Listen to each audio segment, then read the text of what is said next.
Ito talaga very Filipino style to ah. Very, very Filipino style. Ito ang aming malunggay. May mga puno kami sa bahay eh. Kapag very Filipino style, ang mga puno gagawing sampayan. Meron tayong timba. Another timba. Meron tayong walis at daspan. Ito very, very Filipino style talaga to eh. Probinsya.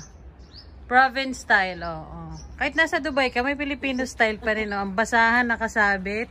Dahil pakita mo itong kamatis dito. Baka may nakalimutan ka pa isampay dito sa puno, ma. Pinapunas ko yan sa ukura. Very Filipino style, oh.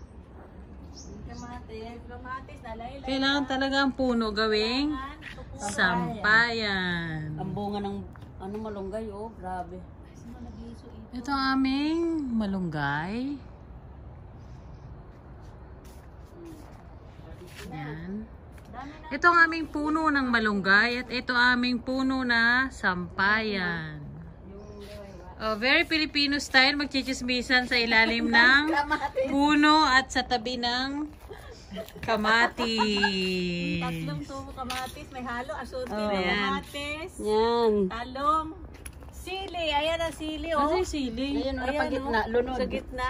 Nasaan? Ah, ito. Ayan siya una tago. Aywan kung sili, ano yan, malaki. Siling malaki yan. Walang labuyo kasi wala naman kayo nag... Learn po, learn.